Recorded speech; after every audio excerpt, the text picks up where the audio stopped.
উদ্ধৱক যাবৰ সময়ত কৈ থৈ গৈছে, মুখত চিহ্ন দিয়া যিটো কৰৈ কৰ্ম ধৰ্ম, তাৰ নামত যজ্ঞ সুখী কৰিলো কিছু মৰ্ম। কলি যুগত মানে ঈশ্বৰৰ কৰ্তন কৰি যিবোৰ কৰ্ম কৰা হয় সেইবিলাকক যজ্ঞ বুলি কোৱা হয়। আৰু এই যজ্ঞস্থলীলৈ আমন্ত্ৰিত ভগৱন্ত স্বৰূপ ভক্তসকলক আপ্যায়ন কৰিবৰ কাৰণে, সেৱা ধৰিবৰ কাৰণে তেখেতৰ পৰিয়ালবৰ্গ, সমাজৰ ওচৰ চুবুৰীয়া যিসকলে লোকে আহি এই কলিৰ যজ্ঞটো সৰ্বাংগ সুন্দৰ কৰিবৰ কাৰণে কায়িকভাৱে অকণমান ত্যাগ স্বীকাৰ কৰিছে, সেইসকলে জন্ম জন্মান্তৰ কাৰণে আজি পুণ্য লৈ যাব পাৰিব। ভগৱন্তই আমাক এই শৰীৰটো কেলৈ দিছে? পৰু প্ৰকাৰায় ইদম শৰীৰম, পৰৰ উপকাৰ কামত আমি যাতে অকণমান এই শৰীৰটো প্ৰয়োগ কৰিব পাৰোঁ।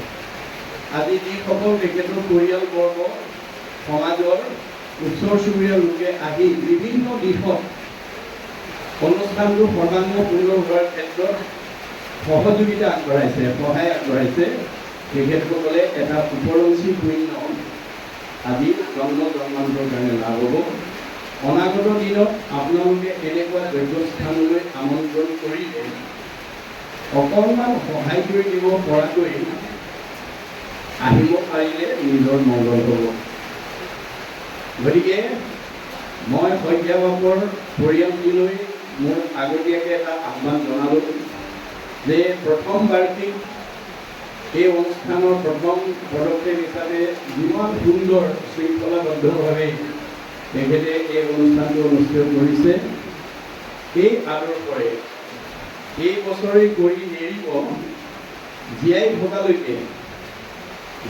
থকালৈকে যদি এই অনুষ্ঠানটো বছৰত এবাৰ অনুষ্ঠিত কৰিব পাৰে, তেতিয়াহ'লে এইটো বংশলৈ, এইটো পৰিয়াললৈ অনাগত দিনত বেয়া জীৱ আহিব নোৱাৰিব।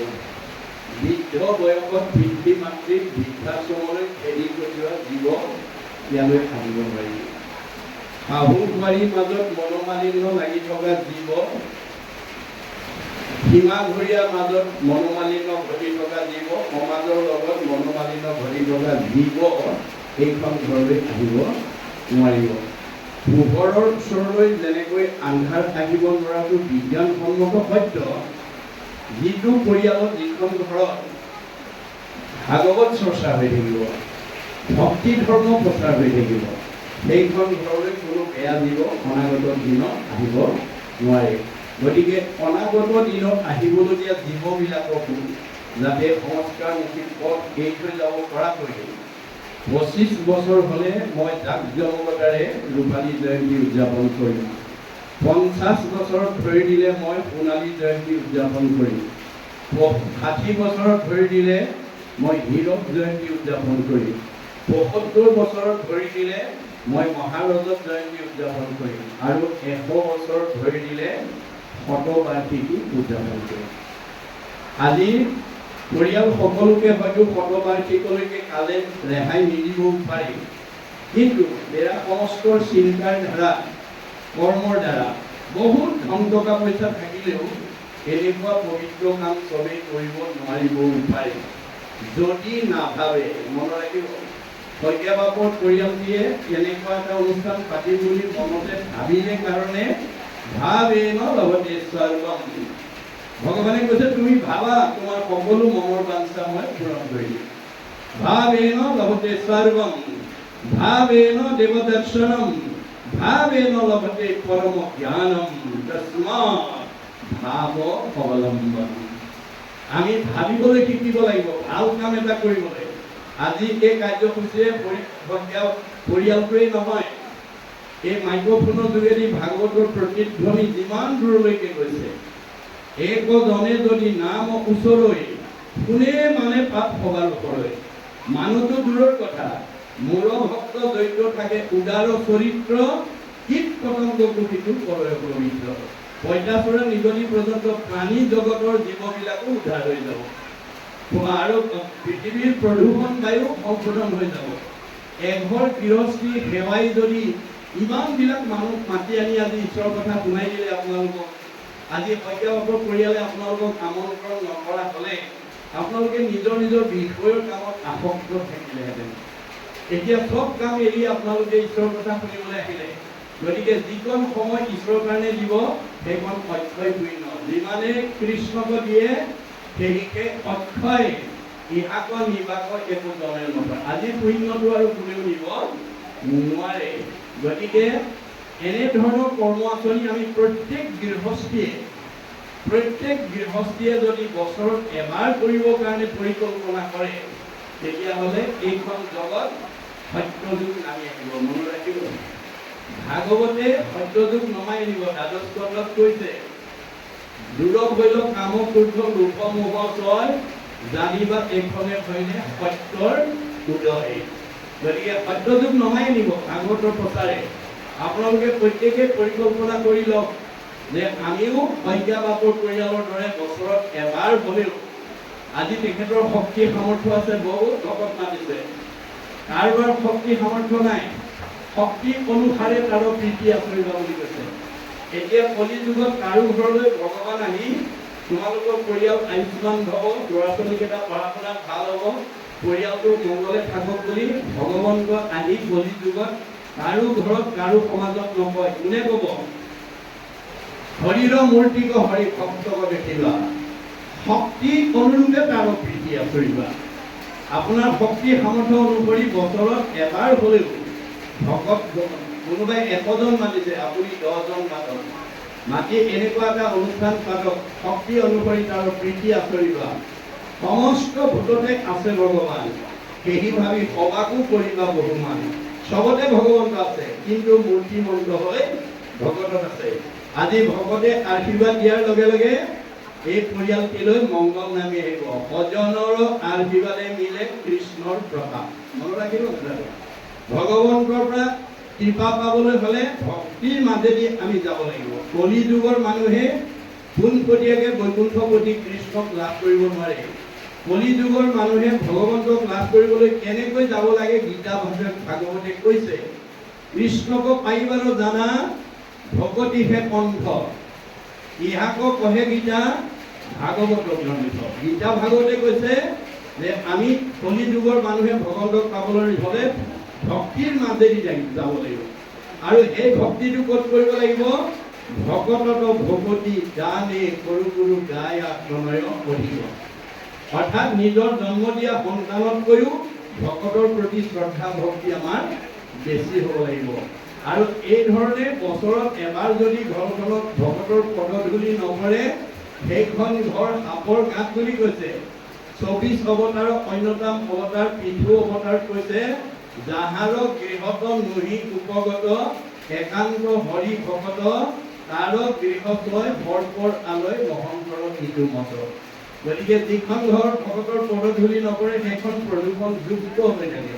গতিকে আমি প্ৰদূষণ মুক্ত কৰিবলৈ হ'লে বছৰত এবাৰ হ'লেও প্ৰত্যেক মানুহে, প্ৰত্যেক গৃহস্থই এই কাৰ্যসূচী আপোনালোকে ল'বৰ কাৰণে মনতে মাত্ৰ ভাবক। ভাবিলে ভগৱন্ত কৈছে, মই চবৰে হৃদয়তে আছো, সমস্ত ভূতৰে মই আছো হৃদয়ত। কি কাৰণে আছো? যাদৃশী ভাৱনা জৈশ্য সিদ্ধি ভগৱতী দৃষ্টি। যোনে যেনেকৈ ভাবে তেওঁৰ মনৰ ভাৱনা তেনেকৈ পূৰণ কৰি দিবৰ কাৰণে মই হৃদয়তে আছো। আমি তেতিয়া ভাবিবলৈ শিকিবৰ কাৰণে ভাগৱত শুনিবলৈ আহিব লাগে। ভাগৱত শুনিলে কি হয়? জীৱনৰ আমূল পৰিৱৰ্তন হয়, জীৱনলৈ আমূল পৰিৱৰ্তন নামি আহে। আমাৰ ভাগৱততে কিয় ভাগৱত শুনিব লাগে ভাগৱততে উল্লেখ আছে। আক শুনি বন্ধ্যা নাৰী পুত্ৰ হুৱে গুণৱন্ত, দুৰ্জনো সজন হুৱে দুখী ধনৱন্ত। এইখন গাঁৱৰ দুখীয়া মানুহ ধনী হৈ যাব যদি ভাগৱত শুনিবলৈ আহে। দুষ্ট মানুহ শান্ত হৈ যাব, বন্ধ্যা নাৰীয়ে সুযোগ্য সন্তান পোৱাৰ শক্তি পাব। ভাগৱতৰ ইমান মহিমা, মনত ৰাখিব। সেইকাৰণে গুৰুজনে আমাৰ জীৱশ্ৰেষ্ঠ মানুহক আহ্বান জনাইছে কি বুলি? কিন্তু আগে প্ৰথমত মহাশাস্ত্ৰ ভাগৱত শুনিওক মহা যত্ন কৰি। ভাগৱত বহুত যত্ন কৰি শুনিবলৈ আহিব লাগিব। আহিলে কি হ'ব? বিষয়ৰ দুপদত সকলে কৰিব হত হৰি ভকতৰ সংগ ধৰি। গতিকে আজিৰ দৰে ভকতৰ সংগত যদি আমি ভাগৱত শুনিব পাৰোঁ, আমাৰ সকলো বিষয় দুখৰ পৰা আমি নিজক মুক্ত কৰিব পাৰিম। সেইকাৰণে ভাগৱত শুনিবলৈ আহিব লাগে। এই ভাগৱত কোনে শুনিবলগীয়া হৈছিল? ভাৰতবৰ্ষত প্ৰথম পৰীক্ষিতে, যিজনক ভগৱন্তই ভাৰতবৰ্ষৰ শ্ৰেষ্ঠ বৈষ্ণৱ ৰজা কৰি জন্ম দিছিল। বৈষ্ণৱ ৰজা কৰি জন্ম দিয়া স্বত্বেও তেওঁ অভিভক্ত হৈ গ'ল। কিয়? যে বৈষ্ণৱৰ যিটো প্ৰতিভা সেইটো প্ৰয়োগ কৰিব নাজানিলে। আমাৰ বৈষ্ণৱ গুণ ভগৱন্তই পৰীক্ষিত দিছিলে। বৈষ্ণৱ কাক বোলে? সাধুৰ সংগ নাম ধৰ্ম পৰিৱেশ সাৰ, বৈষ্ণৱ বোলয় এহি তত্ত্ব আছে যাৰ। সাধু ভকত বৈষ্ণৱৰ প্ৰতি, জ্ঞানীজনৰ প্ৰতি যাৰ শ্ৰদ্ধা থাকিব, নামৰ প্ৰতি যাৰ আস্থা থাকিব, সেইজনক বৈষ্ণৱ বুলি কৈছে। বৈষ্ণৱৰ দ্বিতীয় বৈশিষ্ট্য কি? যে এনেকৈ সমাজত একেলগে বহি ভাগৱত ব্যাখ্যা শুনিবলৈ হওক, নাম প্ৰসংগত হওক, পাঠ প্ৰসংগত হওক, এনেকৈ একেলগে বহাৰ পিছত বৈষ্ণৱ গুণসম্পন্ন ব্যক্তিয়ে ডেকা ল'ৰাই হওক, গাভৰু ছোৱালীয়ে হওক, বোৱাৰীয়ে হওক, জীয়াৰীয়ে হওক, শহুৰে হওক, শাহুৰে হওক, পিতৃয়ে হওক, মাতৃয়ে হওক, যাৰ গাত বৈষ্ণৱ গুণ আছে, তেওঁ এই ধৰণে সমাজত বহাৰ পিছত বৃথা বাক্য নকৰিব, নামাতিব মিছা, কৃষ্ণ কথা শুনিবলৈ কৰিবেক ইচ্ছা। বৈষ্ণৱ গুণসম্পন্ন জীৱটোৱে যিটো দেহতে থাকক, সি সদায় ঈশ্বৰৰ কথা শুনিবৰ কাৰণে অনুৰাগ কৰি থাকে। গ্ৰাম্য কথা, বিষয়ৰ কথা, খোৱা বোৱা কথা, ভোগ বিলাসৰ কথা নাপাতে। ৩ নম্বৰ বৈশিষ্ট্যটো হৈছে নকৰিব প্ৰাণী হিংসা মনে একোজন, সদায়েই চিন্তিব মাত্ৰ কৃষ্ণৰ চৰণ। বৈষ্ণৱ গুণসম্পন্ন ব্যক্তিয়ে প্ৰাণী হিংসা নকৰে। কিয়? আমাৰ ভাগৱতত উল্লেখ আছে, যত দেখা ভূত প্ৰাণী সবাহাকে বিষ্ণু মানি, হিংসা এৰি কৰা উপকাৰ। ভগৱন্ত চবতে আছে। কুকুৰ শৃগাৰ্গ গদৰ ভৰু আত্মাৰাম। দেহটোহে কুকুৰ মেকুৰী, আত্মাৰ কুকুৰ মেকুৰী নাই। কৰ্ম ফলেহে কুকুৰ মেকুৰী হৈছে। গতিকে আমিও যদি ভাগৱতৰ দৰ্শন নাজানো, আমিও যদিও 84 জুনি অতিবাহিত হৈ মানুহৰ জন্ম পাইছোঁ, আমাৰ কৰ্ম দুখত আমি আকৌ কুকুৰ মেকুৰী হ'বলগীয়া হ'ব পাৰে দেই, মনত ৰাখিব। যদি আমাক ভগৱন্তই 4 মুঠি জীৱৰ ভিতৰত সৰ্বশ্ৰেষ্ঠ জীৱ মানুহৰ জন্ম দিছে, কি কাৰণে? মিলা প্ৰীতিয়ে থাকিবৰ কাৰণে, মৰম চেনেহে থাকিবৰ কাৰণে, একতাৰ দোলেৰে বান্ধ খাই থাকিবৰ কাৰণে। আপুনি মানুহৰ জন্ম পাই যদি সীমাঘৰীয়াৰ লগত কাজিয়া কৰি থাকে, সমাজৰ মানুহৰ লগত কাজিয়া কৰি থাকে, ককাই ভাইৰ মাজৰ লগত যদি কাজিয়া কৰি থাকে, শাহু বোৱাৰীৰ মাজত যদি কাজিয়া কৰি থাকে, তেতিয়াহ'লে আপোনাক ভগৱন্তই কৈছে মিলা প্ৰীতিয়ে থাকিবৰ কাৰণে মানুহৰ জন্ম দিছিলোঁ, তোমালোকে জ্ঞাতি হিংসা কৰা কুকুৰৰ দৰে কাজিয়া কৰি আছা। এইবাৰ একেবাৰে জেগাত দি দিম আৰু যিমান কৰা কৰিবা। কাজিয়া কৰা অভ্যাস আছে যদি আজি ইয়াতে এৰিব দেই। কাজিয়া কৰিব পাৰিব, কিন্তু কুকুৰৰ জন্ম ল'ব লাগিব। শাহু বোৱাৰীয়ে কাজিয়া কৰিব পাৰিব, 2জনী কুকুৰৰ জন্ম ল'ব লাগিব। মনত ৰাখিব কথা। ন ভুক্তং ক্ষতে কৰ্ম কল্পকৌ তিষ্ঠতে অপি অবশ্যমেৱ ভুক্তৈবং কৃত কৰ্ম শুভাশুভম। কৰ্মৰ ভাল আৰু বেয়া ফল আপুনি ভোগ নকৰাকৈ এই সংসাৰৰ পৰা ওলাই যাব নোৱাৰিব। সেইকাৰণে আমি ভাগৱত শুনিবলৈ আহিব লাগে। ভাগৱত শুনিবলৈ কি আহিব লাগে? বেয়া এৰি ভাল ল'বৰ কাৰণে। বেয়া এৰি ভাল লোৱাটোৱে বৈজ্ঞানিক দৃষ্টিভংগী। গতিকে বেয়া এৰি যেতিয়ালৈকে ভাল ল'ব নোৱাৰিব, তেতিয়ালৈকে ভগৱন্তই আমাক ভাল ঠাইত ৰাখিব নোৱাৰিব। গতিকে ভাগৱত নুশুনা কোনো জীৱ এই সংসাৰৰ পৰা মুক্তি ল'ব নোৱাৰে। মনত ৰাখিব দেই। এই কথা বিজ্ঞানেও স্বীকাৰ কৰিছে, ভাগৱতেও স্বীকাৰ কৰিছে। ভাগৱত শুনা জীৱ, ডেকা ল'ৰাই হওক, গাভৰু ছোৱালীয়ে হওক, বোৱাৰীয়ে হওক, শহুৰে হওক, শাহুৰে হওক, পিতৃয়ে হওক, মাতৃয়ে হওক, যি ভাগৱত শুনিব তাৰ জীৱন নিৰ্মল হৈ যাব। কেনেকৈ নিৰ্মল হ'ব? মাধৱপুৰুষে ঘোষাত লিখিছে, কৰ্ণপথে ভকতৰ হিয়াত প্ৰৱেশী হৰি, দুৰ্বাসনা হৰে সমস্তই, জলৰ জপে কমল যেহেন শৰতকালে স্বভাৱতে নিৰ্মল হ'ব। মানে শৰৎকালৰ পানীৰ দৰে ঈশ্বৰ কথা শুনা জীৱবিলাক নিৰ্মল হৈ যাব। এনেকুৱা নিৰ্মল হ'ব, বিজ্ঞানে কৈছে আমাৰ এই পৃথিৱীৰ উপৰিভাগত যি বায়ুমণ্ডল আছে, ইয়াক বিজ্ঞানে ঘনত্বৰ ওপৰত নিৰ্ভৰ কৰি তিনিটা লেয়াৰত ভাগ কৰিছে, তিনিটা স্তৰত ভাগ কৰিছে। ট্ৰপোস্ফিয়াৰ, স্ট্ৰেটোস্ফিয়াৰ, আইনোস্ফিয়াৰ।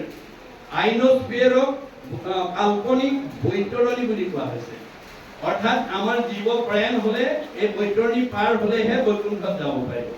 গতিকে ভাগৱত শুনা জীৱ ইমান নিৰ্মল হৈ যাব যে ই ৰকেটৰ দৰে প্ৰয়াণৰ পিছত তিনিটা লেয়াৰ ভেদ কৰি 14 ব্ৰহ্মাণ্ডৰ বাহিৰত নিৰ্মাণ কৰি থোৱা বৈকুণ্ঠত গৈ পেলাই অৱস্থান কৰিব পাৰিব।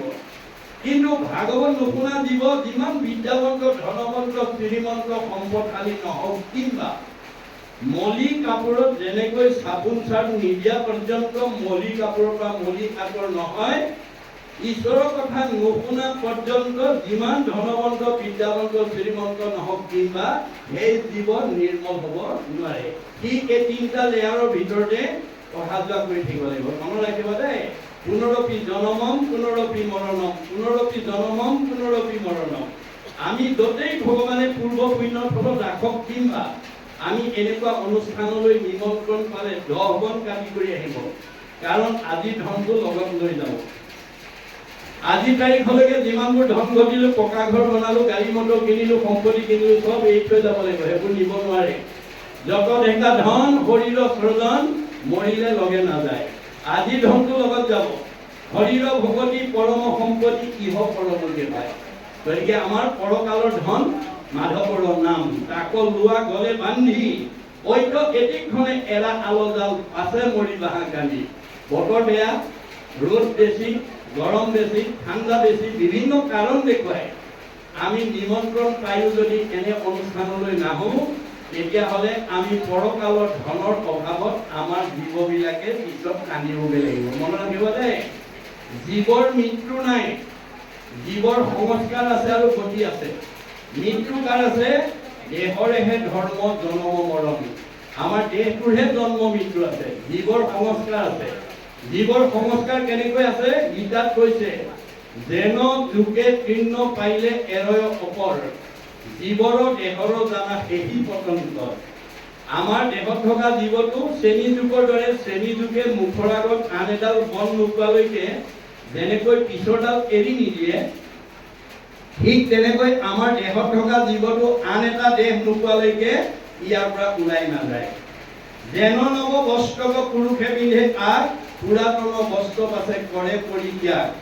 আপুনি ফটা চোলা এটা পিন্ধি আছিলে, নতুন এটা অনাৰ লগে লগে পুৰণাটো পেলাই যেনেকৈ নতুনটো পিন্ধে, আমাৰ দেহত থকা জীৱটোৱে নতুন এটা দেহ পোৱাৰ লগে লগে পুৰণা দেহৰ পৰা ওলাই যাব। এতিয়া আপোনাৰ দেহত থকা জীৱটোক আপুনি ওপৰলৈ পঠিয়াব নে তললৈ পঠিয়াব, সেইটো আপোনাৰ ওপৰত নিৰ্ভৰ কৰিব। আজিৰ দৰে যদি ভাগৱত শুনিবলৈ আহে, আমাৰ জীৱ সংস্কাৰ হৈ যাব। সংস্কাৰী জীৱই জীয়াই থাকোঁতে শান্তি পাব, মৰিলে সদ্গতি পাব। আৰু ভাগৱত নুশুনা জীৱই মানে জীয়াই থাকোঁতে মানে অসংস্কাৰ অৱস্থাত থাকিব আৰু মৰিলে সদ্গতি যাব। এয়াই হৈছে জীৱন চক্ৰৰ কাহিনী। মনত ৰাখিব কথাটো। গতিকে আমাৰ এই ভাগৱত অনুষ্ঠান আপোনালোকে সাধ্য অনুসৰি, অৰ্জুনক কৈছে কৰ্মাণি অধিকাৰ অস্তি, অৰ্জুন তোমাক কামৰ অধিকাৰ দিছো, মা ফলপ্ৰদাসন, মোৰ পৰা ফল নিবিচাৰিবা। অৰ্জুনেতো আপত্তি কৰিছে, যদি ফলেই বিচাৰিব নালাগে, তোমাক আৰাধনা কৰা মোৰ প্ৰয়োজনেই বা কি? তেতিয়া কৃষ্ণ হাঁহি পেলাই কৈছে, কৃষ্ণে বোলে শুনাত আৰু হেতু মহাবল, নুখুজিলে ঈশ্বৰে আপুনি যেন্দ্ৰ ফল। তুমি মোৰ পৰা ফল বিচাৰিব নালাগে, মই নুখোজাকে দিম। নুখোজাকে দিয়া বোলে, প্ৰমাণ যেন আতি সি খুচুৱা ভক্ষ্য নোখোজয়, তথাপিতো স্নেহে থাকি মাতৃস্তন দে। এটা কেঁচুৱাই গাখীৰ নিবিচাৰিলে বুলি মাকে বিচনাত পেলাই দিনটো কামতে আবদ্ধ হৈ নাথাকে। কৰ্মৰ মাজৰ পৰাই পুত্ৰ স্নেহত আপ্লুত হৈ এগৰাকী মাতৃয়ে যেনেকৈ নিজৰ সন্তানক স্তন দান দিয়ে, ময়ো ভকতৰ যথা কৰ্ম তথা ফল দিমেই। তুমি মাত্ৰ কৰ্ম নিৰ্বাচন কৰি ল'বা। কৰ্ম কি? বেদে যাক বিহি আছে তাকে বোলে কৰ্ম। বেদবিহিত কৰ্ম কৰিবা। বেদে কি বিহিছে? ঈশ্বৰৰ অৰ্থে যিটো কৰে তাকে বোলে কৰ্ম। আজি শইকীয়া বাপৰ পৰিয়ালে বেদবিহিত কৰ্ম কৰিছে, ঈশ্বৰৰ অৰ্থে ইমান আত্মাবিলাকক মাতি আনি ঈশ্বৰৰ কথা শুনাই দিলে, আপ্যায়ন কৰিলে। সমস্ত আজি কায়িক মানসিক বৌদ্ধিক আৰ্থিক সকলো ত্যাগ আজি ভকতৰ কাৰণে কৰিলে, ঈশ্বৰৰ কাৰণে কৰিলে।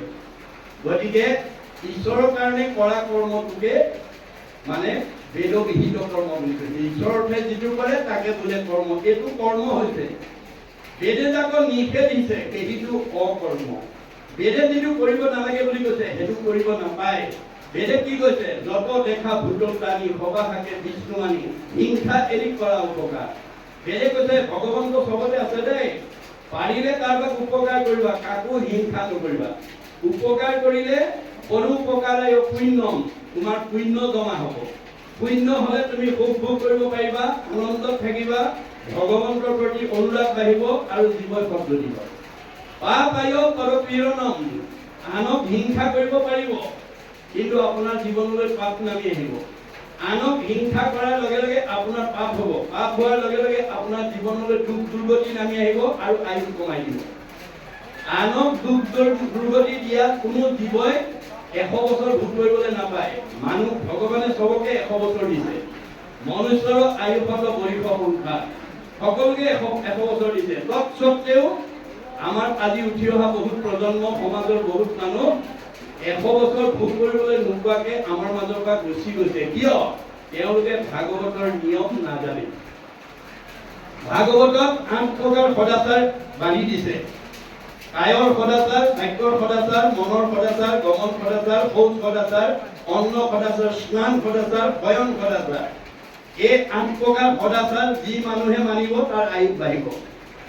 আৰু যি মানুহে সদাচাৰ নেমানিব, অনাচাৰ, বেবিচাৰ, ভ্ৰষ্টাচাৰ কৰিব, তাৰ আয়ুস কমি যাব। মনত ৰাখিব কথাটো। এই বিষয়ে মই পৰৱৰ্তী সময়ত আলোচনা কৰিম। গতিকে এতিয়া আমাৰ যে ভাৰতবৰ্ষৰ শ্ৰেষ্ঠ বৈষ্ণৱ ৰজা পৰীক্ষিতে অভিভক্ত হৈ গ'ল। কিয়? তেওঁৰ প্ৰতিভাটো প্ৰয়োগ কৰিব নাজানিলে। আজি আপোনালোকৰ চকিয়াল অঞ্চলত ভগৱানে কাৰোবাক আটাইতকৈ ধনৱন্ত, কাৰোবাক আটাইতকৈ বিদ্যাৱন্ত, কাৰোবাক আটাইতকৈ সম্পদশালী, কাৰোবাক আটাইতকৈ জ্ঞানী, কাৰোবাক আটাইতকৈ বুদ্ধিমন্ত কৰি পঠাইছে। আপোনালোকৰ চকিয়াল অঞ্চলৰ ৰাইজেহে জানিব আপোনালোকৰ এই গাঁওখনৰ ভিতৰত আটাইতকৈ ধনী মানুহ কোন, আটাইতকৈ বিদ্যাৱন্ত কোন, আটাইতকৈ সম্পদশালী কোন, আটাইতকৈ বুদ্ধিমন্ত কোন, আটাইতকৈ জ্ঞানী কোন। কিন্তু আপুনি জানিলেই নহব। ভগৱন্তে কৈছে তোমাক যে গাঁওখনৰ ভিতৰত, সমাজখনৰ ভিতৰত মই আনতকৈ অলপ বেছি প্ৰতিভা দি পঠিয়াইছো, সেই প্ৰতিভাটো মোৰ কামত ব্যৱহাৰ কৰিবলৈ শিকিবা। মই মানে এটা আত্মা, মই মানে পৰিয়াল, মই মানে সমাজ, মই মানে অনুষ্ঠান, মই মানে প্ৰতিষ্ঠান, মই মানে দল, মই মানে সংগঠন, মই মানে জড়জগত, মই মানে জীৱ জগত, মই মানে নিখিল জগত। অহমেবাস্য মে অগ্ৰে ন অন্যৎ সদসৎপৰম প্ৰচ্ছাদ অহং যো এতৈছ যো অৱশিষ্যতে সৃষ্টি অহং। আদিত মই, মধ্যত মই, শেষত ময়ে থাকিম। তুমি দেখা জগতখন মিছা, জগত মিথ্যা, ব্ৰহ্ম সত্য, ব্ৰহ্মহে সঁচা। ব্ৰহ্ম কি? জীৱ ব্ৰহ্ম কেৱ কেৱলম, জীৱই ব্ৰহ্ম। আপুনি তৃণমূল এটা আত্মাৰ পৰা পৰিয়াল, সমাজ, অনুষ্ঠান, প্ৰতিষ্ঠান, দল, সংগঠনৰ কামত আপোনাক দিয়া প্ৰতিভাটো প্ৰয়োগ কৰক। তেতিয়া যদাতি স্বপ্ৰাপ্নতি। আজি শইকীয়া বাবুৰ পৰিয়ালে যথেষ্ট পইচা খৰচ কৰিছে, কিন্তু তেখেতৰ আৰ্জনৰ সাৰ্থকতা হৈছে। আমাক ভাগৱতত কৈছে অৰ্থ আৰ্জি 12 কিঞ্চিত একো নাহি ফল, যদি নভজয় হৰি চৰণ কমল। ধন উপাৰ্জন কৰি যদি ঈশ্বৰৰ কামত ব্যৱহাৰ কৰিব নাজানে, সেইটো ধনৰ কোনো মূল্য নাই। কিয়? দুখ কৰি ধন ধান আৰ্জালত মানে কৃষ্ণে এৰে যদি তাক খাইবে আনে। আপুনি ব্যৱসায় কৰি, চাকৰি কৰি, বিভিন্ন খেতি কৰি ধন উপাৰ্জন কৰিব পাৰিব আৰু পাছবুকত আপুনি ফিক্স ডিপজিট কৰি থৈ দিব পাৰিব। কিন্তু যিদিনাখন কৃষ্ণ আমাৰ এই দেহৰ পৰা ওলাই গুচি যাব, আত্মা যিদিনাখন গুচি যাব, আপুনি ফিক্স ডিপজিট কৰি থকা টকাখিনি নমিনীয়েহে উলিয়াই খাই থাকিব, আপুনি খাবলৈ নাপায়। মনত ৰাখিব কথাটো। সেইকাৰণে গুৰুজনে কৈছে জীয়াই থাকোঁতে নিজ হস্তে আৰ্জি যদি উপযোগনা কিছু ব্যয় কৰি হৰিৰ সেৱা। এই দুখন হাতেৰে যি উপাৰ্জন কৰিছা, জীয়াই থাকোঁতে মোৰ কামত ব্যৱহাৰ কৰিবা। যিবা কিছু আছে ধন তেজা তাৰ মোহ মন, কিছু ব্যয় কৰা হৰি অৰ্থে। অকমান মোৰ কাৰণে দিল খুচি অন্তৰ পবিত্ৰতাৰে খৰচ কৰিবা। তেতিয়া কি হ'ব? এক গুণ লগাইলে অনন্ত গুণ হয়, নাজানি মুগুত হবে ধন শান্তি হয়। এই কথা নজনা মানুহে ভাল কামত পইচা খৰচ কৰিবলৈ নোখোজে। ফলত কি হয়, শাকত নেখায় লোন, পিটিকাত যায় 3 গুণ। আমাৰ কিছুমান মানুহে ভাল কামত পইচা খৰচ কৰিব নোখোজে, ভগৱানে কিন্তু তেওঁ বেয়া কামত বহুত খৰচ কৰাই দিয়ে। এই কথা ভাগৱতে কৈছে, ধনশান্তি যিটো বিষ্ণু বৈষ্ণৱক নেদৈ, গৃহাগত ভৈলে তাক নাই বুলি খেদৈ, মাধৱৰ নাম লৈয়া বৈষ্ণৱ বোলাৱে হেনয় জনক দণ্ড দিয়ন্ত মাধৱে। ভগৱানে দিয়া ধন থাকি যদি আপুনি সৎ কামত ব্যৱহাৰ কৰিব নোৱাৰে, আপোনাক দণ্ড দিব। এনেকৈ নহি চোৰে নেই নহি অগ্নিয়ে নহয়, নহি দণ্ড বন্ধ বুঢ়া ৰাজাই লয়। আমাৰ ধনটো হয় চোৰ ডকাইত উগ্ৰপন্থী দ্বাৰা লৈ যাব, নহয় জুয়ে পুৰিব, নহয় আকস্মিক দুৰ্ঘটনা বেমাৰ আজাৰ হৈ ডাক্তৰে খাব, নহয় কাজিয়া পেচাল লাগি কেছ মামলা লাগি পুলিচে খাব। সিমানতো ৰেহাই নিদিয়ে। হাঁ ধন পুলি পাছে কান্দে ৰাও বান্ধি, ঘৰে ঘৰে ভিক্ষা মাগে কৃষ্ণ কৃষ্ণ বুলি। এই জীয়াই থাকোতে যি মানুহে ধনৰ ব্যৱহাৰ নাজানে, শুনা ধনঞ্জয়, ধন নহলে কাৰ্য নিষিদ্ধ। অৰ্জুন, তোমাক ধনটো মই সৎ কাম কৰিবৰ কাৰণে দিছো আৰু জীৱনৰ নিৰাপত্তাৰ কাৰণে দিছো। মই দিয়া ধন থাকি যদি তুমি চোৰ ডকাইতৰ বলি হ'ব লগা হয়, মই দিয়া ধন থাকি যদি উগ্ৰপন্থীৰ বলি হ'ব লগা হয়, এই ধনৰ মূল্য ক'ত? গতিকে ধন কেনেকৈ উপাৰ্জন কৰিব লাগে, ব্যয় কৰিব লাগে, মই ভাগৱতত লিখি দিছো। ভাগৱত পঢ়ি ব্যৱহাৰ কৰিবলৈ শিকিবা। আমাৰ ভাগৱত নুশুনা মানুহে ধনৰ ব্যৱহাৰ, জ্ঞানৰ ব্যৱহাৰ, শিক্ষাৰ ব্যৱহাৰ নাজানে। আপুনি মইতো পৰীক্ষিতে নাজানিলে। পৰীক্ষিতক বৈষ্ণৱ কৰি পঠাইছিলে, কিন্তু তেওঁ প্ৰাণী হিংসা কৰিবলৈ গুচি গ'ল, যাৰ কাৰণে তেওঁ পাপ সিদ্ধ হ'ল। বহুৰ পিছে পিছে দৌৰি পিয়াহত অন্ধ শুকাই পানী বিচাৰি শ্ৰমিক ঋষিৰ আশ্ৰমত সোমাল। যি সময়ত শ্ৰমিক ঋষিয়ে একান্ত মনে ঈশ্বৰক ধ্যান কৰি আছে, কোন আহিছে কোন অহা নাই গম নাপায়। কিন্তু ৰজা পৰীক্ষিতে এই কথা বিবেচনা নকৰি পদমৰ্যাদাক প্ৰাধান্য দি, মই দেশৰ ৰজা, তুমি মোৰ প্ৰজা, তোমাৰ আশ্ৰমত আহিছো, তুমি মোক মান্যতা দিয়া নাই, এই বুলি খঙত একো নাই হৈ ধনুৰাগেৰে মৰা সাপ এটা আনি শ্ৰমিক ঋষিৰ ডিঙিত মেৰিয়াই গুচি গ'ল।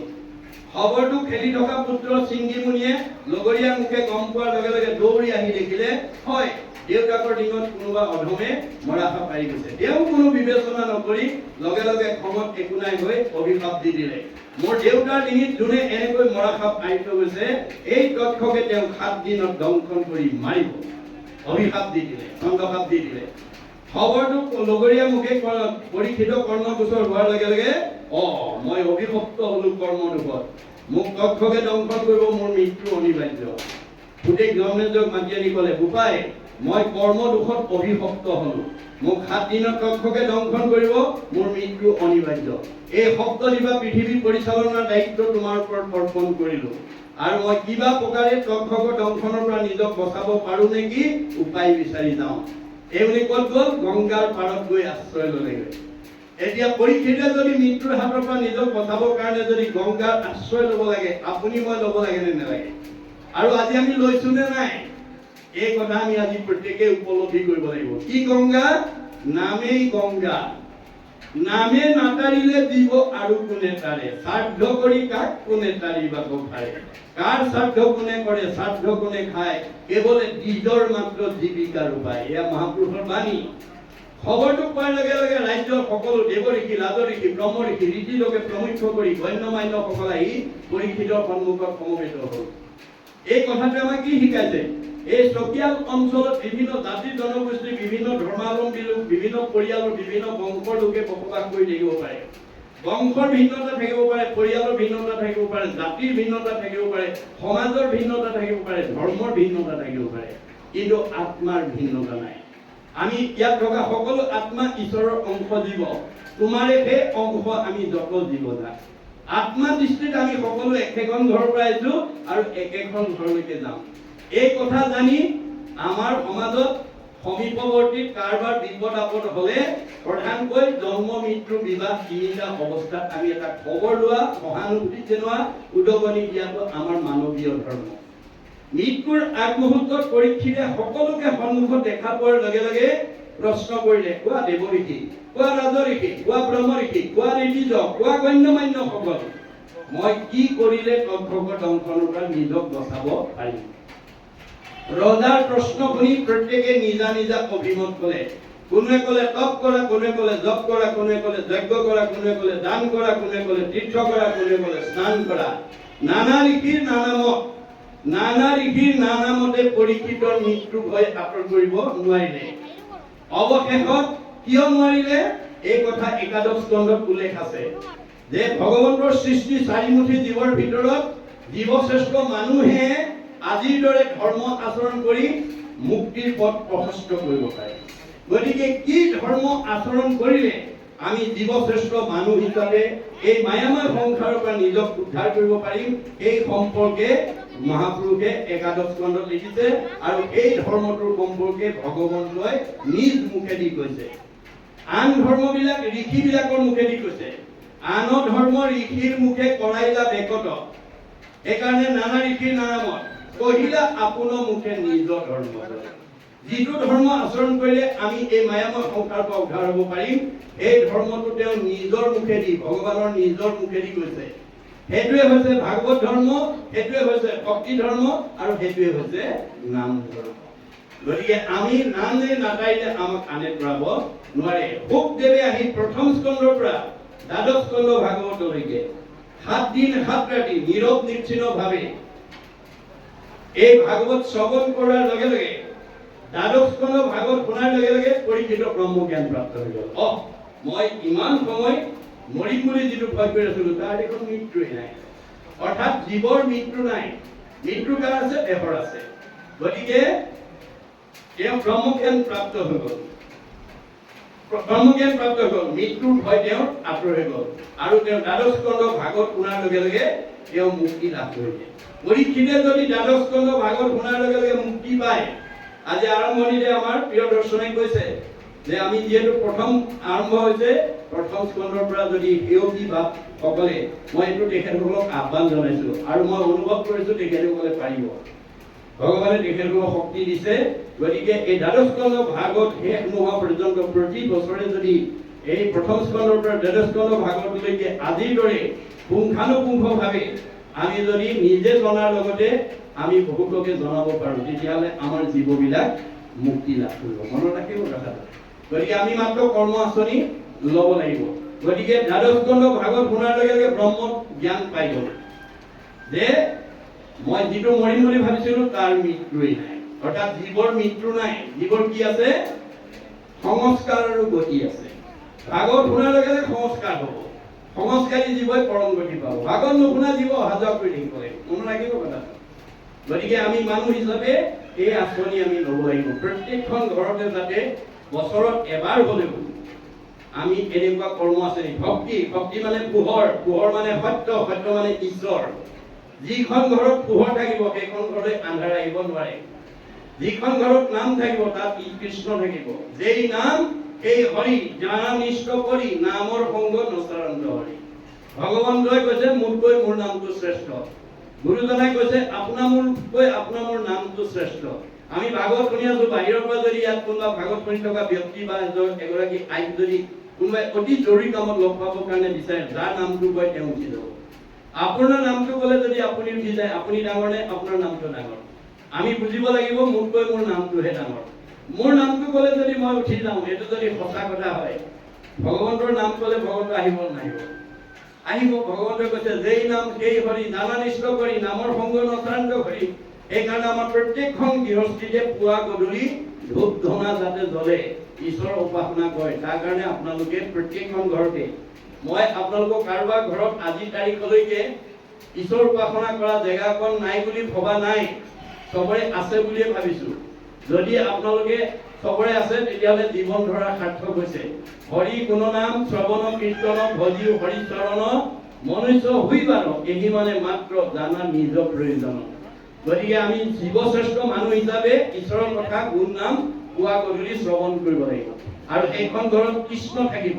কৃষ্ণ থকা ঘৰখনৰ মানুহ আনন্দ থাকিব, মিলা প্ৰীতিয়ে থাকিব, মৰম চেনেহত থাকিব। আৰু যিখন ঘৰত পুৱা গধূলি ধূপ ধূনা নজ্বলে, ঈশ্বৰৰ উপাসনা নকৰে, সেইখন ঘৰলৈ কোন আহিব? শ্ৰৱণ কীৰ্তন জড়িত কৃষ্ণৰ নকৰে, দৈত্যেকে ৰাক্ষসীগণে বিঘিনি আচৰে। সেইখন ঘৰলৈ অঘাসুৰ, বকাসুৰ, প্ৰলম্বাসুৰ, অৰিষ্টাসুৰ, পুতনা, ব্যামাসুৰ, ধেনুকাসুৰ চব আহিব। অসুৰ মানে কায়িকভাৱে নাহে দেই, গুণগতভাৱে আহিব। আমাৰ কিছুমান পৰিয়ালৰ মানুহ আছে কথা ক'বই নোৱাৰি, টিঙিচকে খং উঠে, কথা ক'বই নোৱাৰে, লাঠিডাল উলিয়াই আনে, কথা ক'বই নোৱাৰে, মানে পেচ লাগি চকু পানী উলিয়াই 3, 4, 5 দিনলৈ ভাতেই নাখায়। এইটো স্বভাৱ যিখন ঘৰৰ পৰিয়ালৰ আছে সেইখন অসুৰ থকা পৰিয়াল। আপোনালোকৰ ঘৰত যদি এজন বেয়া মানুহ থাকে তেওঁ নিজেও নষ্ট হ'ব, পৰিয়ালকো নষ্ট কৰিব। আপোনালোকৰ সমাজত যদি এজন বেয়া মানুহ থাকে তেওঁ নিজেও নষ্ট হ'ব, সমাজখনো নষ্ট হ'ব। গতিকে আপোনালোকে বাছি উলিয়াব লাগিব কাৰ কাৰণে আমাৰ ঘৰখনত অশান্তি হৈছে, কাজিয়া লাগে, কাৰ কাৰণে আমাৰ সমাজখনত বিশৃংখল হৈছে। সেই যুৱকেইটা উলিয়াই লৈ আজিৰ দৰে যদি পৰিৱেশ দিব পাৰে, দৈৱকে যদি সাধুৰ সংগ পায় নিশ্চয় জানাত তাহাৰৰ স্বভাৱ কৰিব হয়। গতিকে সকলোৰে স্বভাৱ সলনি হৈ যাব। আমাৰ বেয়া মানুহ ভাল হৈ যাব যদি ভাল মানুহৰ সংগ পায়। গতিকে আপোনালোকে নিজে নিজে জানিব আপোনালোকৰ পৰিয়ালত কোনোবা বেয়া মানুহ আছে নেকি, আপোনালোকৰ সমাজত কোনোবা বেয়া মানুহ আছেতো আপোনালোকে জানিব। কিন্তু তাক পৰিৱৰ্তন কৰাৰ উপায় আমাৰ এই ভাগৱত শ্ৰৱণৰ বেলেগ আৰু দ্বিতীয় উপায় নাই। গতিকে সেই শুকদেৱে এতিয়া এই প্ৰথম স্কন্ধ ভাগৱতত মহাভাগৱত শাস্ত্ৰ নামাকৰণৰ সৈতে আমাক কথাখিনি ক'লে। ইতিমধ্যে প্ৰিয়দৰ্শন আমাৰ অতি গৌৰৱৰ বিষয় যে ক্লাছ 7ত পঢ়া এজন ছাত্ৰই আজি ভাগৱত সুন্দৰকৈ পাঠ কৰি ব্যাখ্যা কৰি তেওঁ জ্ঞানৰ অনুকূলে আমাক অৱগত কৰিছে আৰু উঠি অহা বহুত প্ৰজন্মক প্ৰেৰণা যোগাইছে। মই আশীৰ্বাদ কৰিছোঁ তেওঁ ভগৱানে কৃপা কৰক আৰু ভাল বক্তা হওক, আৰু যাতে আমাৰ সমাজত তেনেকুৱা বহু উঠি অহা প্ৰজন্মই যাতে তেওঁৰ আদৰ্শত অনুপ্ৰেৰণাৰে আমাৰ সমাজখনলৈ ভাল ল'ৰা ছোৱালী গঢ়ি তোলক, সেইটো মই আশীৰ্বাদ কৰিছোঁ। গতিকে এতিয়া পৰৱৰ্তী পদ আমাৰ মহাভাগৱত শাস্ত্ৰ সম্পৰ্কে যিখিনিলৈকে ক'লে তাৰ পৰৱৰ্তী পদকেইটাই আমাক কি কৈছে আমি পদবন্ধে আলোচনা কৰিম। মই আপোনালোকলৈ এটা আহ্বান থাকিল, আজি আমি যিটো অধ্যয়ন কৰিছোঁ, যিটো স্কন্ধ আৰু যিটো অধ্যায় আমি এতিয়া পঢ়িম, সময়ে যিমানলৈকে আমাক কয় সিমান সময়লৈকে আমি আলোচনা কৰোঁতে পদবন্ধৰ ওপৰত মই অৰ্থ ব্যাখ্যা কৰিম। আপোনালোকক মই দৃষ্টি আকৰ্ষণ কৰিছোঁ, ভাগৱত ব্যাখ্যা কৰিবলৈ হ'লে ব্যাখ্যাকাৰসকলে 5টা নিয়মত জানিব লাগিব দেই, মনত ৰাখিব। শব্দাদিক, পদাদিক, আধ্যাত্মিক, তাত্ত্বিক, পৰমাৰ্থিক। গতিকে ভাগৱতৰ কিছুমান শব্দই এনেকুৱা প্ৰয়োগ কৰিছে যিটোৰ অৰ্থ নাজানিলে ব্যংগ হৈ যাব, মনত ৰাখিব কথাটো। আমাৰ পঞ্চম স্কন্ধ ভাগৱতত ঋষভে 100টা পুত্ৰলৈ জন্ম দিয়া পুত্ৰসকলক এনেকৈ ব্ৰহ্মাৱৰ্ত ৰাজ্যলৈ নি, অৰ্থাৎ য'ত ব্ৰহ্ম জ্ঞান আলোচনা কৰি থাকে তালৈ নি পেলাই সেৱা কৰি কৈছে, তোমালোকক মই এটা বিতুপন কথা ক'বলৈ মাতি আনিলো। মহন্তৰ সেৱা জানা মুকুতিৰ দ্বাৰ, স্ত্ৰীৰ সংগীৰ সংগী নৰকে যাইবাৰ, এই দুই গোটা পথ বন্ধৰ মুখ্যৰ, হেন জানি সকলে লৈব সন্তৰ সংগ। 100জন ল'ৰা, আপোনালোকে ল'ৰা ছোৱালী জন্ম দিলেই নহ'ব, কিন্তু মাক বাপেকক মনত ৰাখিব তেওঁলোকক আধ্যাত্মিক আৰু নৈতিক জ্ঞান দিব লাগিব। আমাৰ পঞ্চম স্কন্ধ ভাগৱতত কৈছে যি পিতৃ মাতৃয়ে ল'ৰা ছোৱালী অকল পুথিগত জ্ঞানতহে গুৰুত্ব দিছে, আধ্যাত্মিক আৰু নীতি নিয়মৰ কথা কোৱা নাই। ল'ৰাটো স্কুল যাওঁতে কি কেনেকৈ যাব লাগে সেই শিক্ষাটো যদি দিয়া নাই, তেতিয়াহ'লে সেই ল'ৰাটো কেতিয়াও আপোনাৰ পুথিগত ডিগ্ৰীয়ে তেওঁক এজন মানৱ সম্পদ গঢ়ি তুলিব নোৱাৰিব। মনত ৰাখিব, ল'ৰা ছোৱালী স্কুললৈ যোৱাৰ সময়ত মাক দেউতাকে দৃষ্টি ৰাখিব লাগিব, বোপাই কৃষ্ণ বুলি কৈ যোৱা। মনত ৰাখিব, ভগৱন্তৰ 1000টা নামৰ পৰা এটা নাম লৈ যাত্ৰা কৰিবলৈ দিব।